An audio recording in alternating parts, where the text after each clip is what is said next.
ఈరోజు వీడియో ఏంటంటే మా అక్క ఉంది కదా, తను ఏందే చేస్తానన్న పాలక్ పన్నీర్ బిర్యానీ చేస్తుందంట. సో చూద్దాము ఎలా చేస్తుందో, అందుకని వీడియో తీసి మీకు కూడా చూపిద్దాం అనుకున్నాను. యాక్చువల్లీ మా అక్క అయితే ఏమంట చేయదు గైస్, ఓవరాక్షన్ చేయకు. అందుకని ఎట్లా చేస్తుందో చూద్దాము అని చెప్పి వీడియో తీసి ఏంటమ్మా మన సబ్స్క్రైబర్స్ కూడా చూపిద్దాము అని చెప్పి తీస్తున్నాను. సో చూద్దాం. సో పాలకూర పన్నీరు బిర్యానీకి కావాల్సిండే ఇంగ్రీడియంట్స్ ఏమిటంటే ఒక 100 grams ఆఫ్ పన్నీర్ కావాలి, మళ్ళీ ఒక 6 కట్టలు పాలకూర కావాలి. పన్నీరు నేను చూపించాను కదా, సో చూపించినట్టు చిన్న చిన్న ముక్కలుగా కట్ చేసుకోవాలి, మరి అంత చిన్న ముక్కలుగా కట్ చేసుకోవద్దు. సో పన్నీర్ ఫస్ట్ మనం ఫ్రై చేసుకోవాలి, చిన్న కారం ఉప్పు పసుపు వేసేసి. ఆ చేసిన తర్వాత పాలకూర మనం మంచిగా కడిగి పెట్టుకొని దాన్ని కొంచెం ఆయిల్ వేసి బాయిల్ చేయాలన్నమాట. మరి ఎక్కువ బాయిల్డ్ అవసరం లేదు, ఒక 2 minutes ఆర్ 1 minute సరిపోతుంది. సో దాని తర్వాత మిక్సీ, అందులోనే పచ్చిమిర్చి అల్లం వెల్లుల్లి ఇంకా మనం బాయిల్ చేసి పెట్టుకున్న పాలకూర ఈ 3 వేసి మనం మిక్సీ చేసేయాలి. చేసి అది పక్కన పెట్టుకోవాలి. తర్వాత మనం బిర్యానీ ఏ దాంట్లో చేస్తామో ఆ గిన్నె తీసుకొని అందులో ఒక 1 tablespoon ఆఫ్ గీ, ఒక 2 tablespoon లేదా ఒక 3 tablespoon ఆయిల్ వేసుకొని ఇట్లా మసాలా సామాన్లన్నీ వేసుకోవాలి. పువ్వు లవంగీలు ఆకు చెక్క మరాఠీ మొగ్గ అవి వేసుకొని మనం ఫ్రై చేసుకోవాలి. ఫ్రై అంటే నార్మల్గా చిన్నగా సో మనం పక్క నుంచి ఒక ఆనియన్ కోసి పెట్టుకుంటే ఆ వెంటనే ఆనియన్ కూడా ఇందులో వేసేసేయచ్చు అనమాట.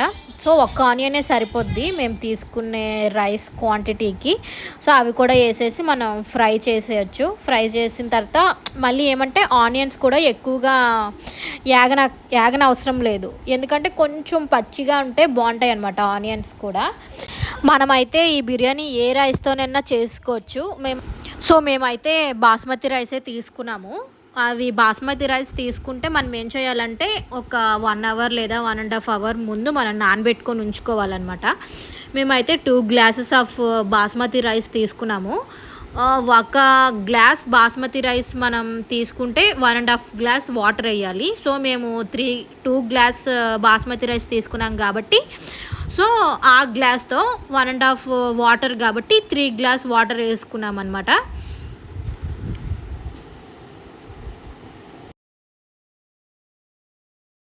ఇక్కడ మనం మిక్సీ చేసి పెట్టుకున్న పాలకూర పచ్చిమిర్చి అల్లం వెల్లుల్లి అదంతా ఆనియన్స్ ఫ్రై అయ్యాయి కదా అందులో వేసేయడం అన్నమాట. అందులో వేసేసి అంతా మంచిగా ఉల్లిపాయలు అన్నీ మంచిగా కలిపేలాగా ఒకసారి కలుపుకోవాలి.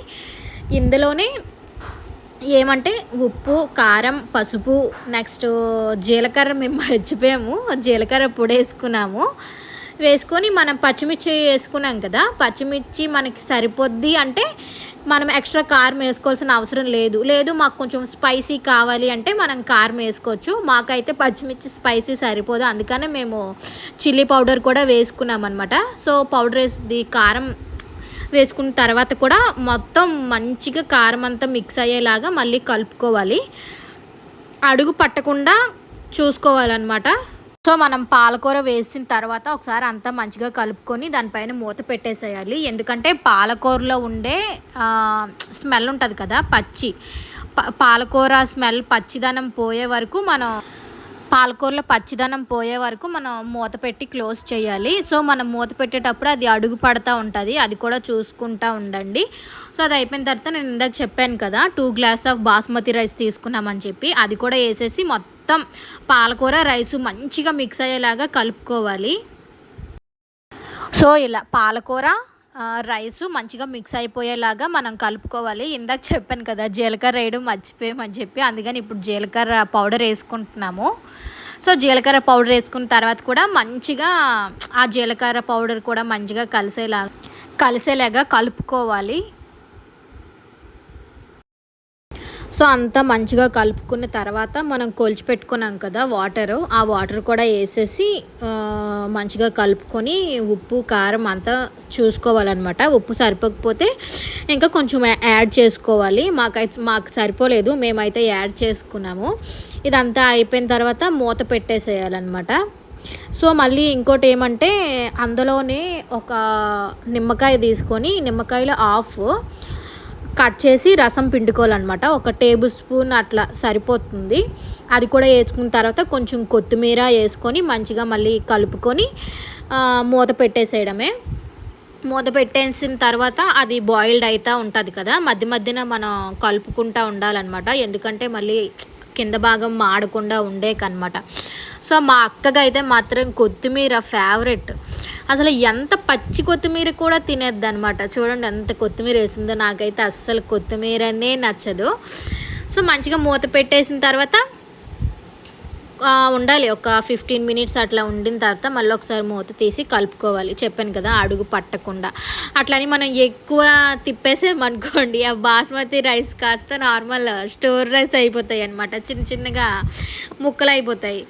సో అట్లా మరి అంత హార్డ్గా కలపకుండా స్మూత్గా నెమ్మదిగా కలుపుకోవాలి. సో ఇంకా మనకి వాటరీ ఉంది కాబట్టి మళ్ళీ మనం మూత పెట్టుకొని మళ్ళీ బాయిల్ చేసుకోవాలన్నమాట. సో మూత పెట్టిన తర్వాత బాయిల్ చేసుకున్న తర్వాత ఇంకా లాస్ట్ ఇంకా మాది ఫైనల్ అయిపోయింది. సో ఫైనల్ అయితే ఇదే. సో చాలా బాగా వచ్చిందనమాట టేస్ట్. కానీ అసలు ఫస్ట్ టైం మాకు ఇంత బాగా చేస్తుందా అని చెప్పి అనుకున్నాను నేనైతే. బాగా చేసింది కదా. ఇంకా అయిపోయింది. పక్కన మా బాబు కోసం పప్పు కొంచెం అన్నం పెట్టాను. సో ఇంకా మా అక్క నాకు తినిపిస్తుంది అనమాట. Tasting time. సో బాగుంది. మా బాబు పడుకున్నాడు, అందుకని అక్కడ నెమ్మదిగా చెప్పానమాట నేను బాగుంది అని చెప్పి. మీరు కూడా ట్రై చేయండి compulsory. So that's what today's vlog. ఈ వీడియో కనుక మీకు నచ్చినట్లయితే please like, share, comment, subscribe to my channel. Bye. మళ్ళీ నేను మా ఇంట్లో ఆవకాయ పెట్టాను, ఆ వీడియో కూడా పెడతాను చూడండి. సబ్స్క్రైబ్ చేసుకోండి. Bye guys.